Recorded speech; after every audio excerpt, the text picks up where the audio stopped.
रविवार का दिन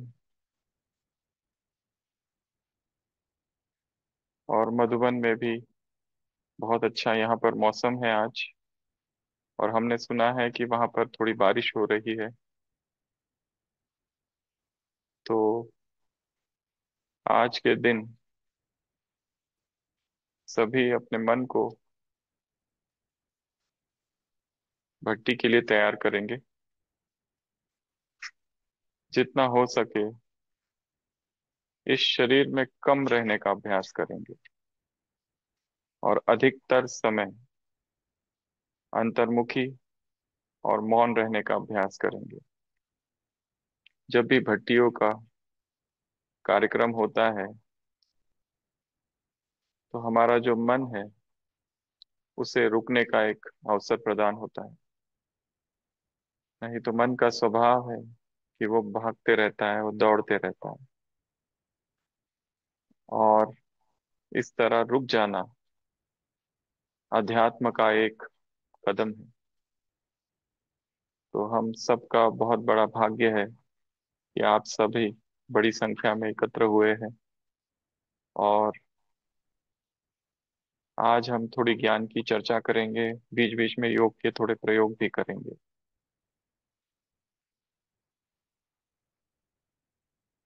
हमें याद आ रहा है, बचपन में एक हमने कहानी सुनी थी जिसमें एक व्यक्ति होता है जो कि रेगिस्तान से जा रहा होता है और बहुत कड़ी धूप होती है, अकेला है वो, पसीना हो रहा है उसे, थकान हो रही है और वो चल रहा है। आकाश की ओर देखता है और भगवान से कहता है, हे प्रभु, तूने ये कैसी दुनिया बनाई है। इसमें तो देखो, चारों तरफ रेत ही रेत है यहाँ पर, और यहाँ पर पानी की एक बूंद नहीं। कितना अच्छा होता कि यदि चारों तरफ हरियाली होती।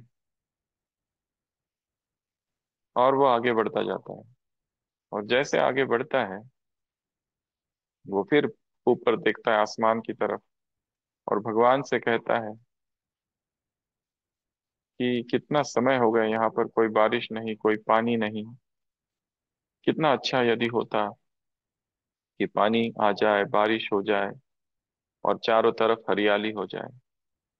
परंतु उस तपती धूप में वो भगवान से कहता है, यहाँ तो केवल पसीना ही पसीना है और मुझे कुछ भी नहीं मिल रहा है। और जब से जैसे ही वो ये कहता है, अचानक उसकी नजर एक कुएं पर पड़ती है। वो व्यक्ति इस कुएं से, इस रास्ते से कई बार जा चुका हो, पर आज तक उसने ये कुआं कभी नहीं देखा। जब अचानक उसे कुआं दिखता है तो उसे आश्चर्य होता है। वो भाग कर जाता है और उस कुएं को देखता है तो उसमें लबालब पानी भरा हुआ है। फिर से वो आकाश की ओर देखता है और कहता है, केवल पानी होने से क्या होता है, मैं इसको निकालूं कैसे। तभी अचानक उसकी नजर पड़ती है कुएं के पीछे एक बकेट है और एक रस्सी है। वो फिर से ऊपर देखता है और कहता है, मैं इतना थक गया हूँ, ये पानी अब निकालेगा कौन। तभी अचानक देखता है उसके पीछे एक ऊंट है। और जैसे ही ऊंट को देखता है उसके मन में विचार आता है, कहीं इस रेगिस्तान को हरा हरियाली बनाने का कार्य मुझे तो नहीं करना पड़ेगा। और वो बिना ऊपर देखे वहां से भागने की सोचता है। और थोड़े ही कदम चलता है तो देखता है अचानक पीछे से एक पेपर, एक कागज का टुकड़ा आके उसके कमर में पीछे से चिपक गया है। और रुक के देखता है उसमें क्या लिखा है। तो उसमें लिखा होता है कि तुम्हें पानी चाहिए था, मैंने तुम्हें कुआं दिया। उसमें लिखा होता है कि तुम्हें मैंने एक रस्सी भी दी, एक बकेट भी दी, और तुम्हें पानी निकालने के लिए एक ऊंट भी दिया। फिर भी तुम पानी नहीं निकाल के भाग क्यों रहे हो। तब अचानक उसके मन में विचार आता है और वो डर जाता है और बिना कुछ कहे वहां से चला जाता है। शायद ये कहानी अधूरी है, पर इसमें एक बहुत बड़ा रहस्य छिपा हुआ है। मनुष्य का मन हमेशा बहाने बनाता है। उसे पता नहीं कितने अवसर मिलते हैं जीवन में, फिर भी कोई ना कोई बहाना, कोई ना कोई शिकायत उसके मन में हमेशा रहती है। और आज सुबह भी अव्यक्त मुरली में बाबा ने कहा, आलस, अलबेलापन और बहानेबाजी, अवसर हमारे सामने हमेशा रहता है। और संगम ये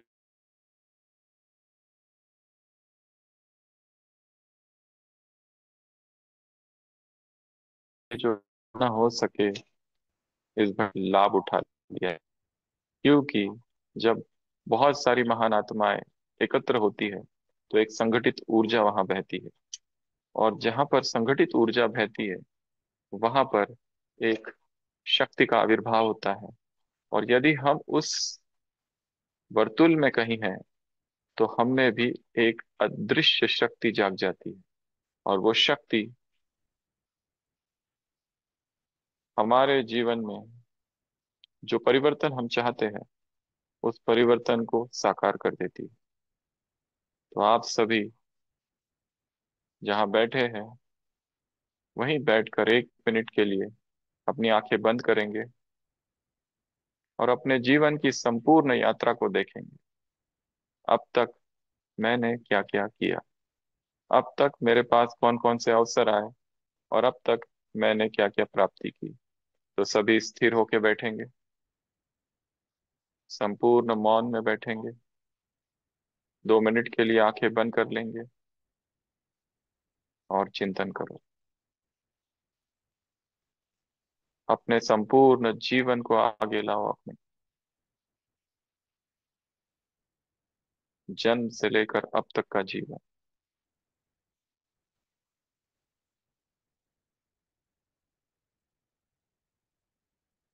मैंने क्या क्या पाया, क्या क्या खोया।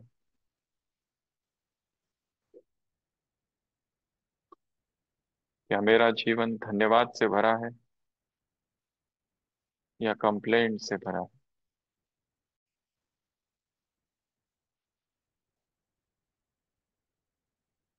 आज की इस भट्टी में मुझे केवल स्वयं को देखना है और स्वयं को जानना है।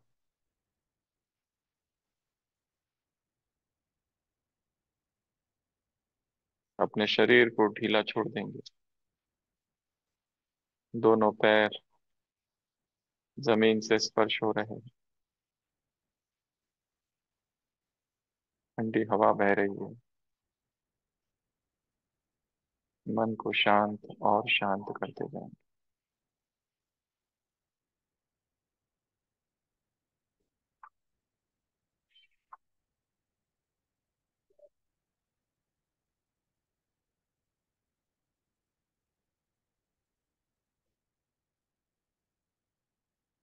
ओम शांति।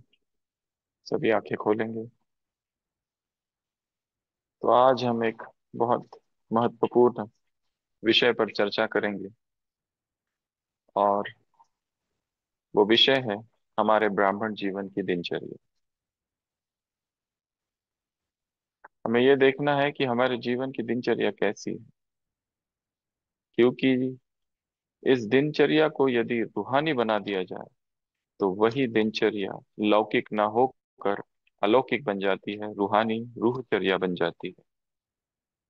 तो हम लंबे समय से इस ज्ञान में चल रहे हैं, और हमें बहुत सी बातें पता है। पर जब इस तरह की भट्टियां होती है, तब एक फोर्स हमको मिल जाता है, और हमारे पुरुषार्थ की स्पीड डबल हो जाती है। तो आज हम दिनचर्या की कुछ बातों को रिवाइज करेंगे। आज हम ऐसी लगभग 10 बातें देखेंगे कि जो हमारे जीवन में होनी चाहिए, हमारी दिनचर्या में होनी चाहिए। और अगर ये सब बातें हमारे ब्राह्मण जीवन में है, तो ब्राह्मण जीवन आनंद से भर जाएगा। पुराना गीत हमको नहीं गाना पड़ेगा, जो आज सुबह भी अव्यक्त मुरली में बाबा ने कहा, सब अच्छा है, सब अच्छा है। फिर वो जो ब्राह्मणों का ट्रेडमार्क है, जो बाबा ने आज सुबह भी कहा, सब चलता है, सब होता है, ये नहीं रहेगा। और जीवन का प्रत्येक क्षण एक उत्सव बन जाएगा, एक आनंद बन जाएगा। उत्सव केवल कोई पर्व नहीं है। उत्सव तब घटित होता है जब हम जागृत होते हैं, और यही वास्तव में शिवरात्रि भी है। संपूर्ण जाग जाना, आलस, अलबेलापन और बहानेबाजी की नींद को तोड़ देना। मधुबन में हम लोग सब बहुत लंबे समय से यहाँ रह रहे हैं, और यहाँ की जो हमारी दिनचर्या है, उसमें जो मूल आधार है वो है अमृत वेला। हम तो यहाँ तक कहेंगे कि आज तक हमने भी जो पुरुषार्थ किया है, जो चिंतन मनन किया है, वो सारा चिंतन मनन, वो सारा अध्ययन अधिकतर अमृत वेले के समय पर ही किया है। तो जितना अमृत वेला हमारा शक्तिशाली होता है, उतना ही हमारी दिनचर्या शक्तिशाली होती है। तो हमारे इस अलौकिक जीवन में जो प्रथम सोपान है इस किताब का, वो है अमृत वेला। तो जैसे बाबा ने कहा है, पूरे दिनचर्या का जो फाउंडेशन है वो है अमृत वेला। आप में से सभी लोग अमृत वेला करते ही होंगे, परंतु आज इस भट्टी से सभी एक दृढ़ संकल्प करेंगे कि चाहे कुछ भी हो जाए, कल से मुझे अमृत वेला मिस नहीं करना है। अमृत वेला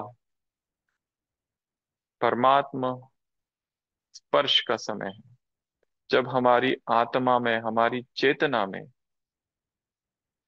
भगवान का मिलन हो जाता है। अमृत वेला ईश्वर से प्रथम आलिंगन। तो जितना जल्दी हमारा अमृत वेला शुरू हो, उतनी हमारी दिनचर्या शक्तिशाली होगी। यदि हमारा अमृत वेला ही अभी तक स्थिर नहीं है, कभी 3:30 बजे उठ रहे, कभी 3 बजे उठ रहे, कभी पौने 4, कभी 4, कभी सवा 4, कभी 4:30, तो इसमें बहुत जो खुशी का अनुभव है वो नहीं होगा। हमारा जीवन खुशियों से और आनंद से भर जाए, उसके लिए हमें सुबह सुबह अपने आप को प्रभु प्रेम से भर देना है, परमात्मा शक्तियों से भर देना है। सुबह सुबह उठो, और जो बाबा ने कहा है, भगवान सुबह सुबह भोले भंडारी के रूप में है। अमृत वेला दाता का दरबार है। उससे जो लेना चाहो, जितना लेना चाहो, वो सब हम ले सकते हैं। तो क्यों ना हम अपने इस अमृत वेले को जीवन की प्रथम प्राथमिकता बना दे, फर्स्ट प्रायोरिटी ऑफ लाइफ। तो जितना अमृत वेला शक्तिशाली होगा, उतनी दिनचर्या शक्तिशाली होगी। बाबा ने कहा है, अमृत वेला गाड़ी को पटरी पे डाल दो, तो दिन भर अपने आप उस श्रीमत की पटरी पर गाड़ी चलती रहेगी। पर यदि अमृत वेला ही हमारा शक्तिशाली नहीं है, यदि हम अमृत वेला उठ तो रहे, परंतु उसमें नींद का प्रकोप है, उसमें आलस है, उसमें अलवेलापन है, उसमें सुस्ती समाई हुई है, तो हम जागृत कैसे रहेंगे? हम कैसे उन ईश्वरीय शक्तियों का अनुभव कर सकेंगे? कुछ समय से हम पांडव भवन में एक भट्टी कर रहे हैं, जिसमें लगभग आज 60 दिन हो गए हैं। तो कई सारी आत्माएं इससे जुड़ी हुई है, और ये जो भट्टी है 108 दिन की भट्टी है। हम चाहेंगे कि यदि आपको अपने अमृत वेला को वास्तव में शक्तिशाली बनाना है, तो अमृत वेले की एक छोटी सी किताब है, वो आप जरूर पढ़ो, और उसी पर ये सुबह की भट्टी भी चल रही है। और हम देखते हैं कई सारी आत्माओं का पुरुषार्थ अमृत वेले पर ध्यान देने से बहुत तीव्र हो जाता है। हमारे दो प्रकार के समय है, एक होता है प्रोडक्टिव टाइम, एक होता है non productive time. Productive time वो टाइम होता है जब हम बहुत ऊर्जावान होते हैं, बहुत शक्तिशाली होते हैं, मोटिवेटेड होते हैं, चार्ज होते हैं, इंस्पायर्ड होते हैं, और वो समय होता है सुबह का। और जैसे जैसे दिन आगे बढ़ता है, जैसे दोपहर, शाम, वैसे तो पूरा दिन ही हम ऊर्जावान रहना चाहिए, परंतु कलयुगी वातावरण का प्रभाव, संसार का वातावरण, ये सब हमें कहीं ना कहीं प्रभावित करता है। तो शाम का समय कई बार ऐसा हो जाता है, या रात का समय हम थोड़ा नॉन प्रोडक्टिव स्टेज में चले जाते हैं, जिसमें हम लोग इतने इतने उत्साहित नहीं होते जितने सुबह होते हैं। हमारे मन में इतनी एकाग्रता नहीं होती है जितनी कि सुबह होती है। इसीलिए जैसे कहा कि सबसे बड़ा और सबसे अच्छा और सबसे सहज पुरुषार्थ है अमृत वेला। पर उसके लिए कुछ बातें करनी होगी, जैसे कि सुबह रात को जल्दी सोना होगा। यदि रात में ही हम लेट तक जागे रहे तो हम अमृत वेला नहीं उठ पाएंगे। यदि रात में ही हमारा सारा समय मीडिया पर जा रहा है तो फिर हम सुबह उठ नहीं पाएंगे। तो अलौकिक दिनचर्या जो है, रूहचर्या जो है, उसका प्रथम सोपान जो है वो है अमृत वेला। तो सभी संकल्प करेंगे मन ही मन। आप सब वहां बैठे हैं, वहां बैठे बैठे ही संकल्प कर लो कि यदि मुझे बाबा से जुड़ना है, यदि मुझे अपना कनेक्शन बाबा से बहुत स्ट्रांग बनाना है, तो मुझे अमृत वेले पर काम करना है।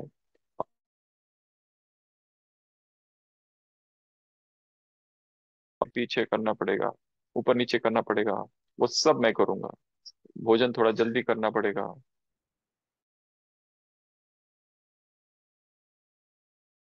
लगना पड़ेगा। डिजिटल कर्फ्यू जिसको हम कहते हैं, 9 PM डिजिटल कर्फ्यू, जितना हो सके ऑफलाइन हो जाना या फिर मोबाइल को स्विच ऑफ ही कर देना।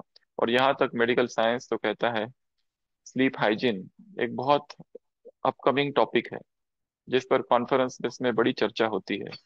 वहां तो यहाँ तक कहा गया है कि जहां आप सोते हैं वहां पर कोई भी डिजिटल इक्विपमेंट नहीं होना चाहिए। जितना हो सके अंधेरा, लाइट ऑफ, जितना हो सके फिक्स टाइम। हमें पता है कि ये शायद हो नहीं पाएगा सबके लिए फिक्स टाइम, फिर भी जितना हो सकता है उतना हम अपने टाइम को फिक्स करें।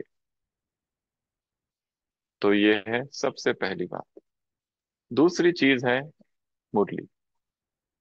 मुरली केवल शब्द नहीं है, मुरली केवल ज्ञान सुनना सुनाना वो नहीं है।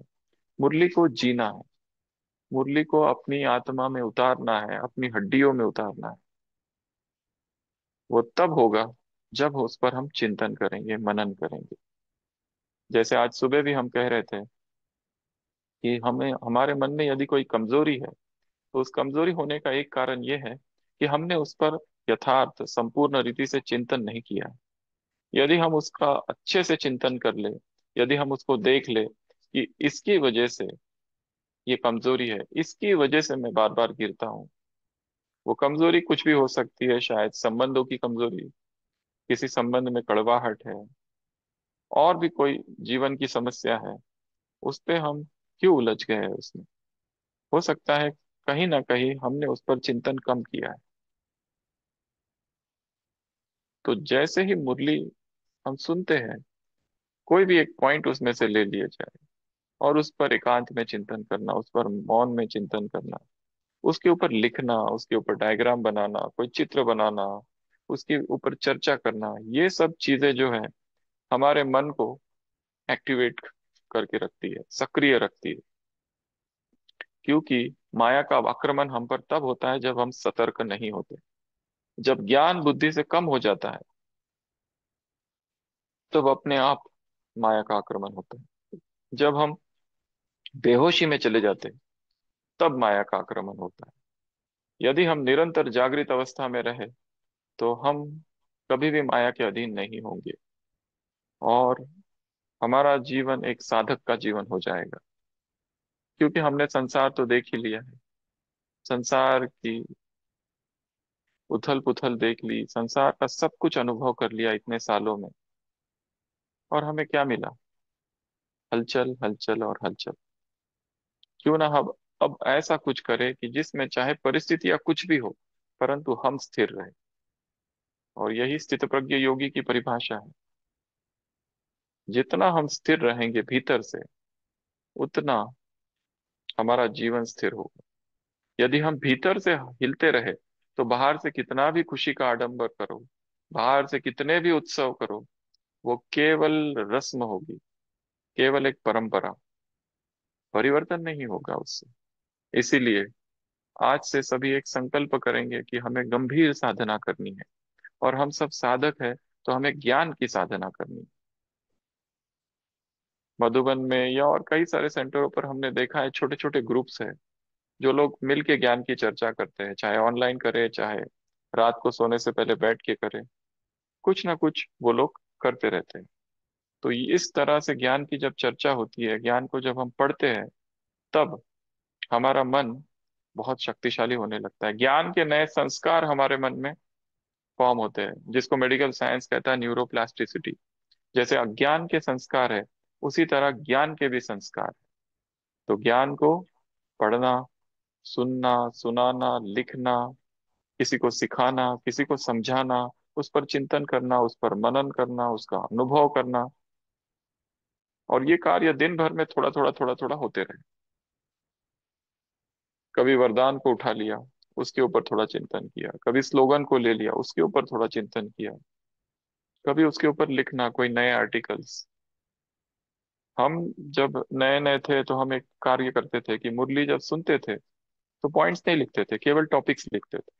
केवल topics, 5 topics from every Murli. Topics लिख दिए और छोड़ दिए। फिर सारे दिन भर में उन टॉपिक्स को निकालते थे और सोचते थे क्या है, क्या है, क्या है। और कभी कभी ये सोचो कि ये ज्ञान मैंने कितना समझा है अभी तक। क्या मेरी सारी अव्यक्त मुरलियां पढ़ के हो गई? क्या सारी साकार मुरलियां मैंने अच्छे से पढ़ ली, समझ ली? और अध्यात्म जो है वो एक प्यास है। जैसे एक सूफी संत है, उससे पूछा गया अध्यात्म क्या है बताओ। तो उसने कहा था, हिलेन ने, कि अध्यात्म अर्थात और आगे, और आगे, और आगे। कहीं रुकना है ही नहीं, क्योंकि अगर रुके और ये तृप्ति आ गई कि मैंने सब कुछ जान लिया, मैंने सब कुछ पा लिया, तो वो ठहराव ही हमारे जीवन में एक कमजोरी बन जाएगी, हमें नीचे खींच ले। इसलिए ज्ञान की प्यास निरंतर बनी रहे, कि मुझे जानना है, मुझे समझना है, मैं कौन हूँ, मैं कहाँ से हूँ, मैं क्यों हूँ। ये सभी प्रश्नों का उत्तर ढूंढना है। जो उत्तर हमें पहले से उपलब्ध है, उन उत्तरों पर तुरंत नहीं आना है कि मैं आत्मा हूँ और परम धाम से हूँ। थोड़ी सी खोज करनी है, थोड़ा सा उसके ऊपर चिंतन मनन करना है, अध्ययन करना है। और ये सब करने के लिए हमको क्या चाहिए? थोड़ा सा एकांत। तो जितना हो सके सुबह 8 बजे तक तो मोबाइल अगर बंद ही रखो तो बहुत अच्छा। जो नहीं रख सकते उसे साइलेंट पे रखो, जो वो भी नहीं रख सकते कम से कम ऑफलाइन तो रहे। तो ये सारी चीजें हमारे मन को ज्ञान युक्त बनाती है। तो सबसे पहली बात बताई, अमृत वेला नियमित करना, और निरंतरता ही सफलता की कुंजी। एक दिन कर दिया, 2 दिन कर दिया, नहीं, हर दिन। दूसरा बताया, मुरलियों का अध्ययन, और जितना हो सके मुरली सेंटर पर आकर ही सुननी है। जब हम घर पे रहते हैं केवल, और शायद भोजन बना रहे हैं या कार ड्राइविंग कर रहे हैं या और कुछ कार्य और मुरली सुन रहे हैं, उसका उतना प्रभाव नहीं पड़ता।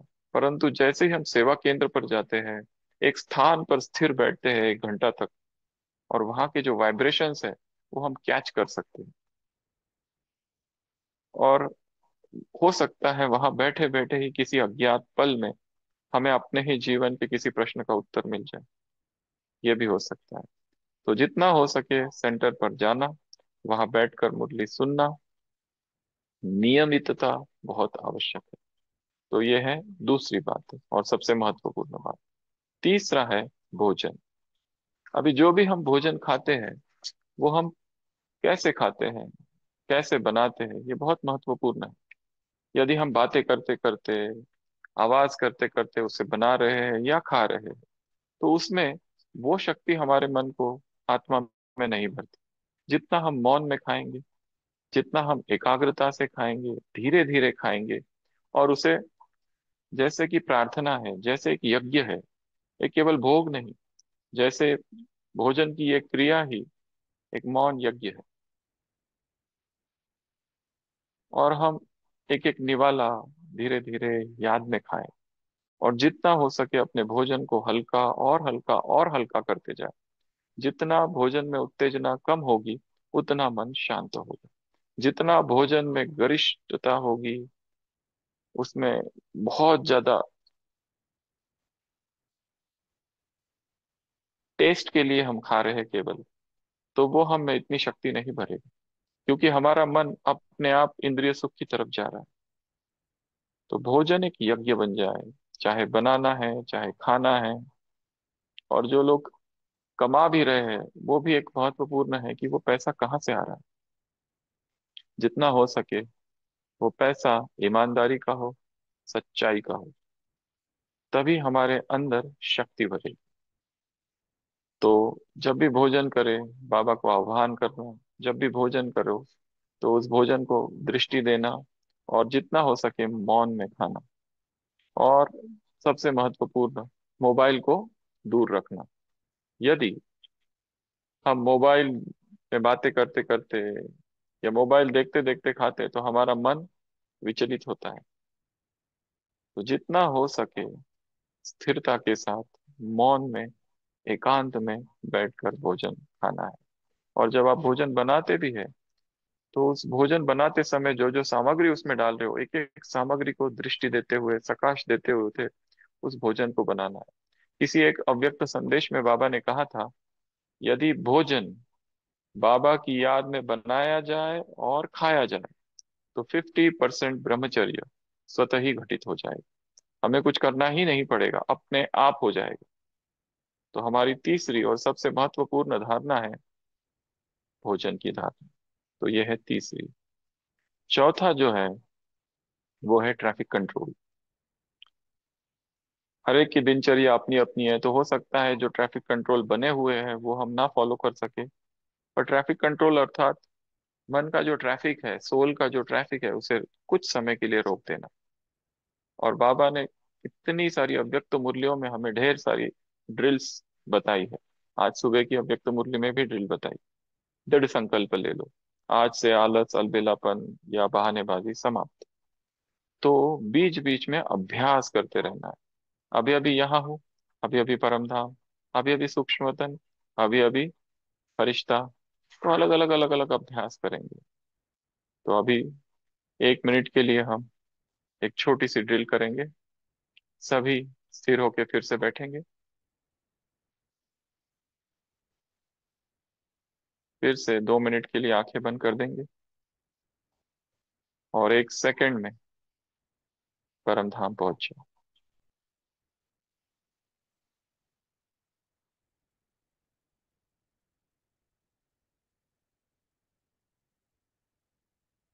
अब सीधा सूक्ष्म वतन आ जाएंगे। अव्यक्त बाप दादा मेरे सम्मुख है, और मैंने जो संकल्प किया है उस संकल्प को साकार करने के लिए बाबा मुझे वरदान दे रहे हैं। विजयी भव।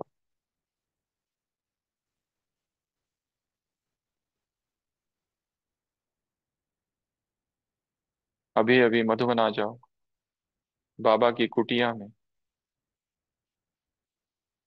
बाबा से कहो, बाबा मैं थक गया हूँ, और बाबा की गोद में सो जाओ।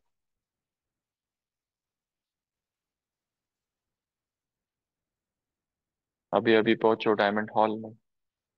अव्यक्त बाप दादा मेरे सिर पर वरदानी हस्त रखे हुए हैं। मैं स्टेज पर हूँ, और अव्यक्त बाप दादा का वरदानी हाथ मेरे सिर पर है।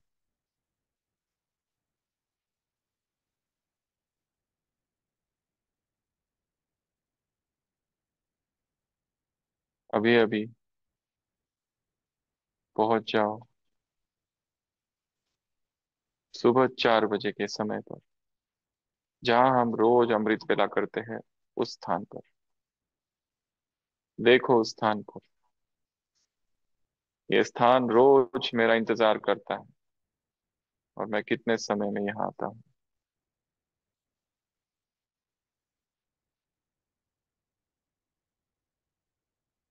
अब आ जाओ अपने सेवा केंद्र पर, उस सेंटर पर जहां आप रोज जाते हैं, और उस सेवा केंद्र का एक चक्कर लगाना।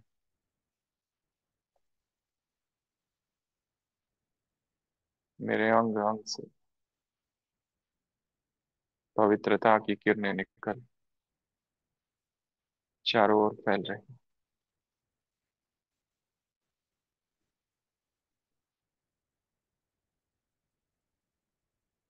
अभी वापस आ जाओ इस तन में। आप जहां बैठे हैं अभी, अपने आप को देखो, चारों तरफ अव्यक्त वायुमंडल,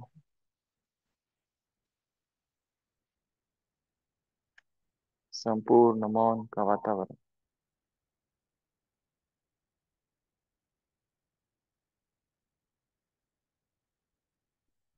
यहाँ की हवा शुद्ध हो रही है। संपूर्ण वातावरण में दिव्य तरंगे तैर रही है।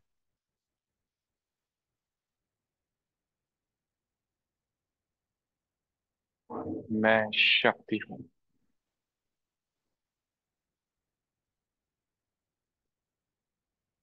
मंदिरों में जिन देवियों की पूजा हो रही है, वह दुर्गा, वह काली, वो महालक्ष्मी मैं हूँ। रुद्र की रुद्राणी मैं हूँ। शिव की शक्ति मैं हूँ। मेरे रोम रोम में अनंत शक्ति का भंडार है।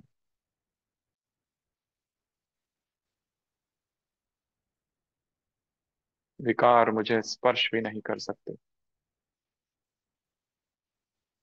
मैं संपूर्ण पवित्र आत्मा हूँ।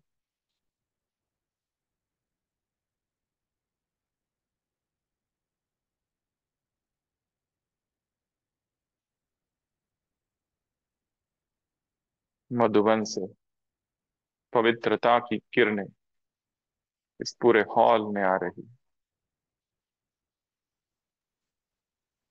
परम धाम से पवित्रता की ऊर्जा इस पूरे प्रांगण में फैल रही है।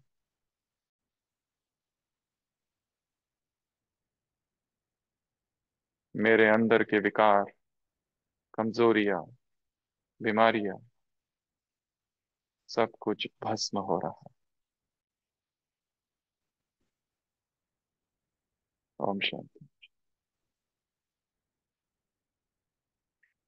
तो सबसे पहला हमने देखा अमृत वेला, फिर मुरली, फिर भोजन, और चौथा ट्रैफिक कंट्रोल। तो अपने मन को रोज जब जब समय मिले इस शरीर से गायब हो जाना, जब जब समय मिले इस शरीर से बाहर निकल जाना।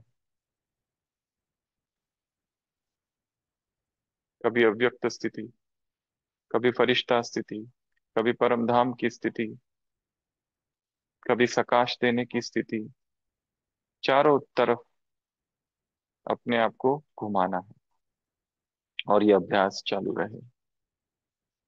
तो ये था ट्रैफिक कंट्रोल। उसके बाद में है कर्मयोग। जब जब हम कर्म करें, इतना कर्मों में ना उलझ जाए कि हमें याद ही नहीं रहे कि हम किसके लिए कर्म कर रहे हैं, किसकी सेवा कर रहे हैं। हमारा कर्म एक यज्ञ बन जाए, एक प्रार्थना बन जाए जो हम अर्पित कर रहे हैं। हमारे हर कर्म से मैंपन गिर जाए, और उसके लिए कर्म करने से पहले और कर्म करने के बाद एक छोटी सी प्रार्थना कहो या एक आह्वान जैसा करना है। हर कर्म से पहले बाबा को बुला लेना, और कर्म होने के बाद उसे समर्पित कर देना। और कर्म के बीच बीच में भी छोटे छोटे शब्दों का प्रयोग करना है, जैसे कि थैंक यू बाबा, मिस यू बाबा, लव यू बाबा। उससे जुड़े रहने का अभ्यास करना है, क्योंकि कर्म हमें उलझा देते हैं, कर्म हमें भटका देते हैं। तो हमें निस्वार्थ कर्म वो सब तो है ही, परंतु साथ में मन की तार उस शिव बाबा से जुड़ी रहे। तो उसके लिए बीच बीच में हमें जब भी समय मिले रुक जाओ थोड़ी देर और बाबा को धन्यवाद करो। Thank you, thank you, thank you. हमने एक शांतिवन में एक बच्चा देखा था, छोटा सा। वो एक्चुअली बच्चा बचपन से थोड़ा सा मंद बुद्धि है, और पर उसने एक क्लास में कहीं सुन लिया था कि शिव बाबा भगवान है, और उससे बातें करनी चाहिए। तो उसकी माता जी ज्ञान में चलती है, तो वो जब भी आता है नीचे शांतिवन में उसकी माँ ने एक छोटा सा उसको मोबाइल दे के रखा है, प्लास्टिक का। तो वो क्या करता है, दिन भर शिव बाबा से बातें करते रहता है। वो कहता है, हेलो बाबा, मैं ठीक हूँ, I am okay, I am okay. तो ये भी कितना अच्छा है कि आत्मा किसी ना किसी रीति से उस परम ऊर्जा से जुड़ी हुई है, और शिव बाबा बीज है इस सृष्टि के वृक्ष का। और उस चैतन्य बीज से जैसे हम जुड़ते हैं, हमें अपने जीवन के सभी प्रश्नों के उत्तर मिलने लगते हैं। तो इसलिए कर्मयोग अर्थात कर्म तो कर रहे हैं, परंतु कर्म के साथ हम उस परम पिता से जुड़े हुए हैं। तो हमारा हर कर्म योग बन जाए, हर कर्म साधना का अभिन्न अंग बन जाए। उसके बाद है सेवा। सेवा अर्थात जिसमें मैं ना रहे।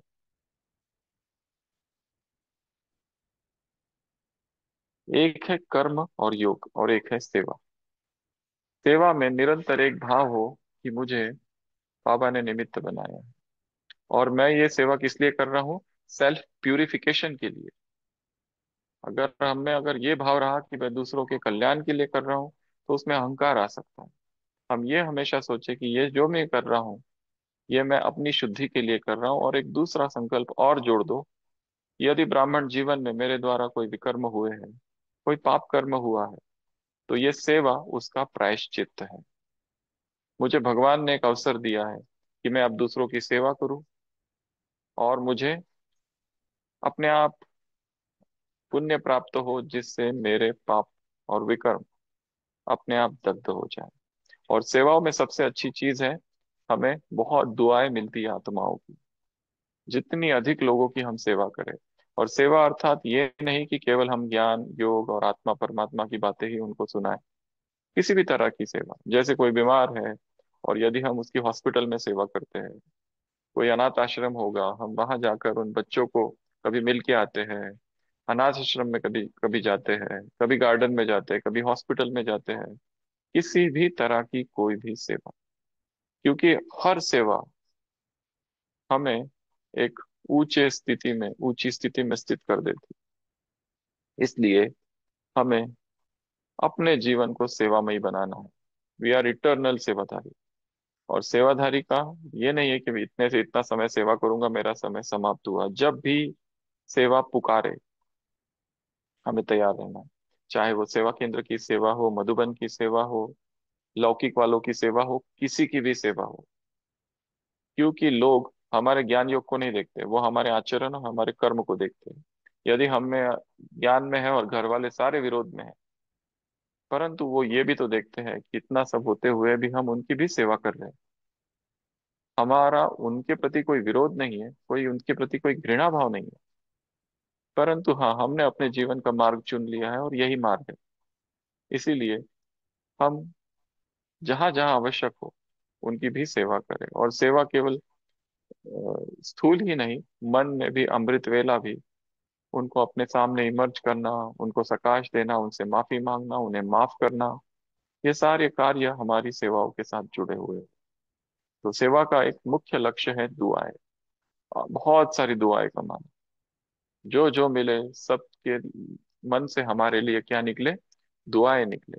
तो जितनी ज्यादा दुआएं हमारे पास होगी, हमारे पुरुषार्थ की स्पीड डबल हो जाएगी अपने आप। तो ये करना है।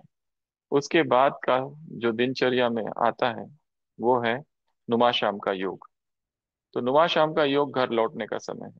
सारे दिनचर्या में, जीवन दिन भर में इतनी धूल उड़ती है विचारों की, संबंधों की। तो नुमा शाम का वो समय है जब हम वापस अपने घर लौट आते हैं। घर लौटना अर्थात वापस आत्मिक स्थिति की ओर आ जाना, और वापस अपना कनेक्शन बाबा से जोड़ना। हम हमेशा कहते हैं कि हमेशा हम बाबा को दो बार अपना चार्ट दे, एक तो लिखित, एक तो मौखिक। तो नुमा शाम के समय हम बैठ जाए, यदि ऑफिस में भी हो, कहीं पर भी हो, 5-10 मिनट बैठकर बाबा को अपनी दिनचर्या सुना देना कि मैंने आज क्या क्या किया, सुबह से लेकर अब तक मैंने क्या क्या किया। मेरे हाथ से कोई विकर्म तो नहीं हो गया, कोई गलती तो नहीं हो गई, कोई बहुत ज्यादा भोग वृत्ति में तो मैं नहीं चला गया, कोई संबंधों में कड़वाहट तो नहीं आ गई, मेरे कोई शब्द, मेरा कोई व्यवहार दूसरों को दुखी तो नहीं कर रहा है। अगर ऐसा हो भी तो बाबा को सब शाम को सौंप देना, और फिर योग करना, और योग में फिर नए संकल्प धारण करना, कोई प्रण करना। तो जितना हो सके बैठ के, अगर नहीं हो सकता है, बाबा ने तो वैसे टाइम दिया है 6:30 से 7:30, पर फिर किसी मुरली में ये भी कहा है 7 से 7:30।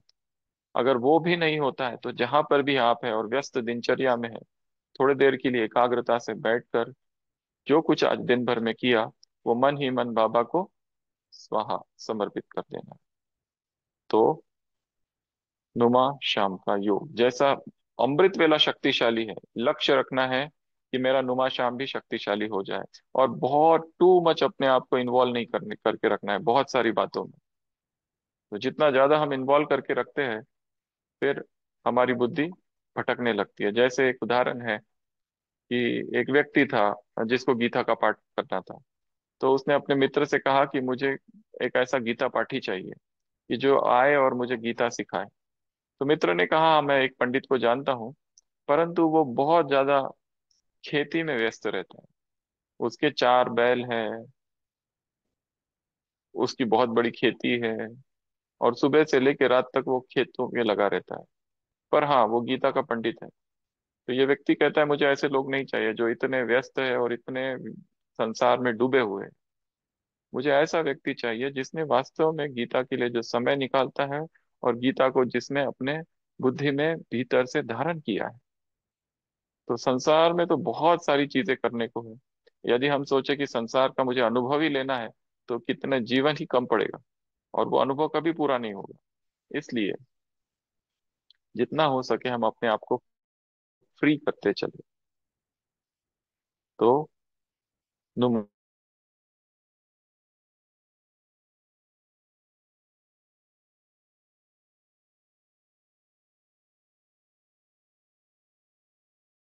शाम का योग बहुत महत्वपूर्ण बात है कि हमारे अंदर यदि हमें ज्ञान के संस्कार भरने हैं, तो ज्ञान का डिस्कशन होना चाहिए।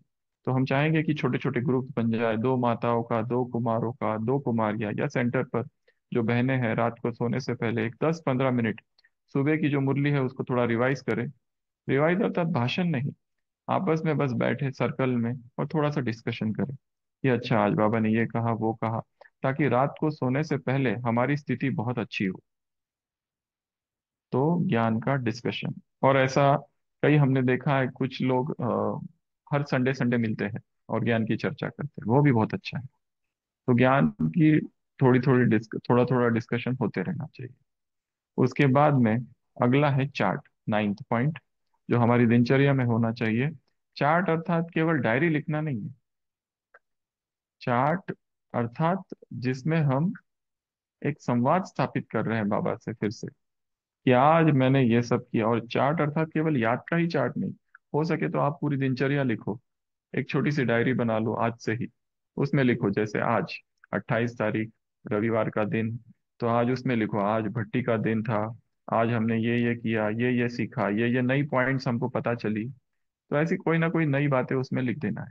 और इसका एक फायदा ये भी है कि हम कई दिनों के बाद जब डेट्स भूल जाते हैं, तो ये डायरी बहुत काम आती है कि इस डेट में ये हुआ था। और हर संडे अपनी डायरी को थोड़ा चेक करें, और उस डायरी में जो भी होता है दिनचर्या में शॉर्ट में उसको लिख देना है। अगर हमको डर लगता है कि कोई पढ़ ना ले, तो कोड लैंग्वेज यूज कर सकते हो, किसी का नाम नहीं डाले उसमें। पर जब हम लिखते हैं तो हमारा मन हल्का हो जाता है। और उसको ऐसा लिखो कि जैसे हम बाबा को ये खत लिख रहे हैं, ये लेटर है। उसमें स्टार्टिंग में बाबा और लास्ट में गुड नाइट, और फिर सो जाना। तो चार्ट। तो ये हो गया इस ब्राह्मण जीवन की जो दिनचर्या है उसकी 9 बातें। अब एक लास्ट पॉइंट और भी है, और वो भी बहुत महत्वपूर्ण है, हम इसको कहेंगे एक्स्ट्रा पॉइंट्स। तो उसमें 2 बातें हैं, और उन 2 बातों में सबसे पहली बात है एक्सरसाइज। जितना हम शरीर की एक्सरसाइज करते हैं, हमारा मन भी तंदुरुस्त हो जाता है। यदि हमारा शरीर ही अस्वस्थ है, यदि शरीर में ही लचीलापन नहीं है, शरीर ही शक्तिशाली नहीं है, और हम बार बार बीमार पड़ते रहते हैं, ढेर सारी।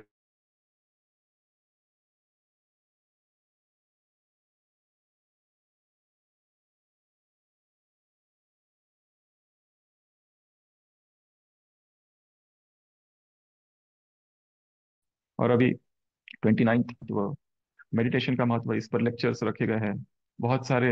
इसके ऊपर विश्व भर में अलग अलग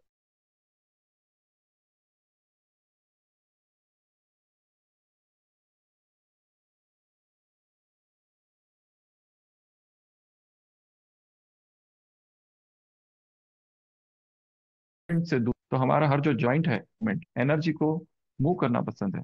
और जितना जॉइंट्स को घुमाएंगे, छोटे व्यायाम, सूक्ष्म व्यायाम, स्थूल व्यायाम, कोई भी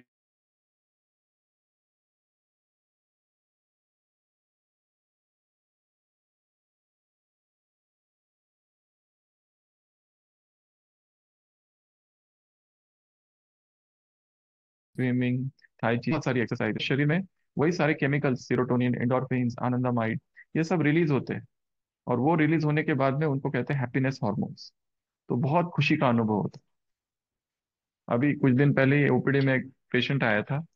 तो वो लड़का है यंग, 30 ईयर्स का। वो कहता है कि मैं कह रहा था कि मैं 10 साल से जिम जाता हूँ। अभी आबू में पिछले 4-5 मास कंटिन्यूअस बारिश थी। तो हमने पूछा बारिश में भी जाते थे? बोलता है हाँ, मैं तो घर पे ही करता था, अगर मैं जिम ना करूँ, एक्सरसाइज ना करूँ, तो मुझे नींद ही नहीं आती। तो उसने इतना स्वयं को आदत डाल दी है उसकी, कि कितना अच्छा उसका बॉडी एकदम हेल्दी। तो जितना हमारा शरीर स्वस्थ रहेगा, अध्यात्म में हम आगे बढ़ सकेंगे। अगर शरीर ही बीमार है तो स्पिरिचुअलिटी फेल। तो लक्ष्य रखना है कि हम एक्सरसाइज के लिए 15 minute, 20 minutes, half an hour निकालें। अगर बाहर खुले में एक्सरसाइज करो, जिसको ग्रीन जिम कहते हैं, कहीं है जगह तो वहाँ, या तो अपने ही कमरे में, परंतु एक्सरसाइज बहुत बहुत आवश्यक है। और लास्ट पॉइंट वो है प्रकृति। हमारा सबसे अधिक संबंध प्रकृति से है। प्रकृति निर्विकार है। जितना हम निर्विकार बनने का प्रयत्न करेंगे, अपने आप प्रकृति हमें आकर्षित करेगी। और जितना हम एकांत और मौन में प्रकृति में रहेंगे, जैसे हवाओं की सरसराहट, पंछियों की आवाजें, पहाड़, ये सारी चीजें जैसे जैसे हम देखते हैं, आधा घंटा भी रोज चले जाओ। अगर बहुत दूर है, ऐसा कोई स्थान नहीं है अंदर, तो गाड़ी से जाओ, गाड़ी पार्क करो, थोड़ा सा समय गार्डन में बिताओ, पर एकांत में और मौन में। देखो, आवाजें सुनो, और हो सके तो वहां पर थोड़ी सी मुरली भी स्टडी कर लो। तो ये सारी चीजें हमारे मन को धीरे धीरे धीरे वापस अपनी तरफ लौटाते हैं, आत्मिक स्थिति की तरफ लौटाते हैं। तो जितनी प्राण ऊर्जा हमारे शरीर में भरती है, अपने आप हम रोगों से मुक्त हो जाते हैं। रोगों का आना अर्थात ही प्राण ऊर्जा कम है। तो हम अपने भीतर प्राण ऊर्जा को भरें। सूरज की जो किरणें हैं, वो कितने रोगों की बीमारियों का इलाज है। जिन देशों में सूरज बहुत कम उगता है, वहां पर देखा गया डिप्रेशन बहुत ज्यादा है, विटामिन डी की कमी। तो रोज 10 मिनट, 15 मिनट, आधा घंटा, कोई फिक्स टाइम नहीं है, एनी टाइम सूरज का थोड़ा एक्सपोजर हो जाए। नंगे पांव धरती पर चलना, धरती से हमारा स्पर्श हो, हमारे पैरों का। हम धरती से आए हैं, धरती में हमें जाना है। मिट्टी से हमारा अनादि नाता है। तो वहां पर मिट्टी पर जब हम चलते हैं, तो हमारे शरीर में एक दिव्य ऊर्जा भरने लगती है। और जिनको अनिद्रा की बीमारी है, बिल्कुल नींद नहीं आती है, दवाइयाँ,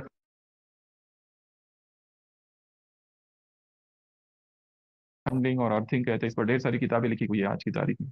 तो रोज आधा घंटा नंगे पांव जमीन पर चलना। जो डायबिटिक अगर पेशेंट है, तो वहां पर कंकड़ पत्थर, कांच के टुकड़े हैं, उसको निकाल देना, और कोई एक ट्रैक क्रिएट करना। ऐसे कई लोगों ने किया। आजकल तो फॉरेन कंट्रीज में अर्थिंग पैड्स आते हैं, जो ऑफिस में काम करते हुए आईटी कंपनीज में पैर के नीचे रखते हैं, वो अर्थिंग के लिए। तो यहाँ तो हमारे पास जमीन है, तो हम जमीन से जुड़े।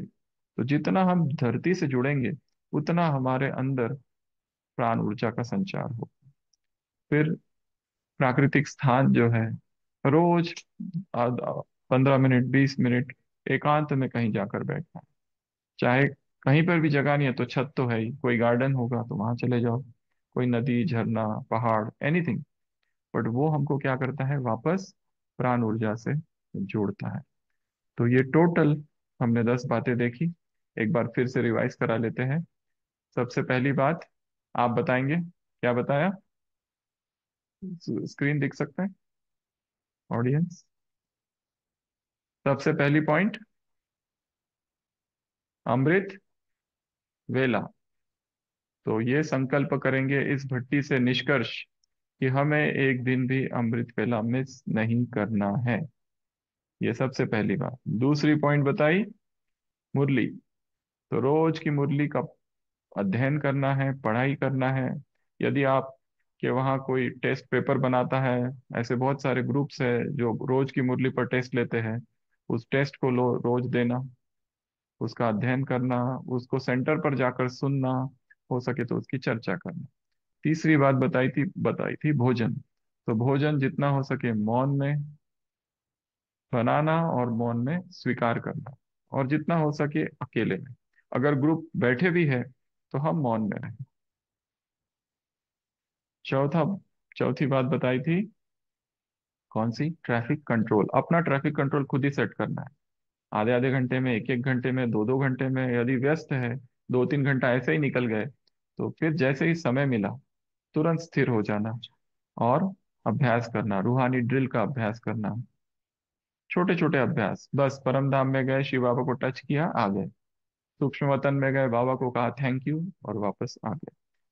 जैसे किसी को पूछा गया था एक प्रश्न कि मेडिटेशन की डेफिनेशन क्या है, तो उसने बहुत अच्छा उत्तर दिया था।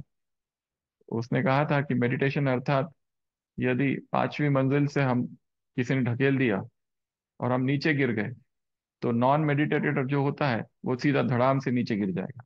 और जो मेडिटेशन करने वाला है वो बीच बीच में रुकेगा और कहेगा कि अब तक सब ठीक है। फिर रुकेगा, मन में कहेगा नहीं अब तक तो सब ठीक है, और लैंडिंग करेगा धीरे से, आराम से। तो that is meditation. So traffic control. उसके बाद में है कर्मयोग। हमारा जीवन केवल मुरलियां ही पढ़ते रहना या वो तपस्या ही याद में ही बैठे रहना वो नहीं, हमें कुछ ना कुछ कर्म करना है। तो ही हम बता सकेंगे कि हमारे जीवन में कर्म और योग का बैलेंस है। उसके बाद में है सेवाएं। तो हमें क्या करना है, अपने जीवन को बेहद की सेवाओं के लिए समर्पित करना है, क्योंकि भगवान आए हैं और हम उसके सहयोगी है। एक विदेशी महिला थी, तो वो जब फ्लाइट में चढ़ रही थी तो किसी ने उससे पूछा था तुम क्या करते हो? तो वो बीके माता जो थी, 90 वर्ष की, भारत आ रही थी, तो उसको पूछा तुम क्या करती हो? तो उसने कहा हम भगवान की मदद करते हैं। तो जो पूछने वाला था वो भी एकदम आश्चर्यचकित हो गया कि ये कैसे लोग हैं जो भगवान की मदद करते हैं। तो सेवा करना। उसके बाद में है नुमा शाम का योग। एक माता थी, इसके पहले भी कई बार सुनाया, वो माता अनपढ़ थी, महाराष्ट्र से आई थी। तो बाबा की कुटिया में रोज बैठती थी सुबह 2 बजे से। अब उसको ना लिखना आता है, ना पढ़ना आता है, ना मुरली समझ में आती है बहुत ज्यादा, परंतु वो आती जरूर थी। तो हमारे एक भाई ने उससे पूछा, माता आप योग क्या करती हो, जरा बताना कैसे योग का करती हो? तो उसने कहा मुझे योग भी कुछ नहीं आता है। मैं तो ऐसा करती हूँ कि बाबा की कुटिया में बैठती हूँ और फिर यहाँ से ऐसी आत्मा को निकालती हूँ और ऐसी बाबा के सामने रख देती हूँ, और बाबा को कहती है इसका जो करना है करो। और मुझे कुछ समझ में नहीं आता है, मुझे ज्यादा बुद्धि नहीं है। और ये कितना बड़ा योग है कि पूरी आत्मा को ही यहाँ से निकाल कर बाबा के सामने रख दिया, तुमको जो करना है, जो सेवा लेनी है वो सब करो। तो उसमें समर्पण समाया हुआ है। तो अपने आप को समर्पित कर देना। तो नुमा शाम का योग भी हमारा शक्तिशाली हो। जैसे अमृत वेला शक्तिशाली है, वैसे नुमा शाम का जो बिल्कुल भी नहीं करते हैं वो धीरे धीरे 10 मिनट 15 मिनट करना चालू करे। जो करते हैं उसको आधा घंटा कर दे, और जो आधा घंटा कर दे वो एक पौन घंटा या 1 घंटा कर दे। और जितना हो सके बैठ के। तो पूरे 24 घंटे में कम से कम 2 घंटा तो हमारा बैठा हुआ योग हो, और भट्टियों के दिनों में तो और ज्यादा। फिर धीरे धीरे उसको 3 आवर्स 4 आवर्स तक लेके आना है। ठीक है? तो नुमा शाम का योग। उसके बाद बताया ज्ञान की चर्चा। तो रोज थोड़ी सी चर्चा ज्ञान की होती रहे। मतलब हमारे मुख से ज्ञान निरंतर बहता रहे, कुछ ना कुछ हम किसी को बताते रहे, समझाते रहे। जैसे एक उदाहरण और है, ज्ञान सरोवर में एक बहुत बड़े ऑफिसर आए थे, शायद पुलिस कमिश्नर थे वो।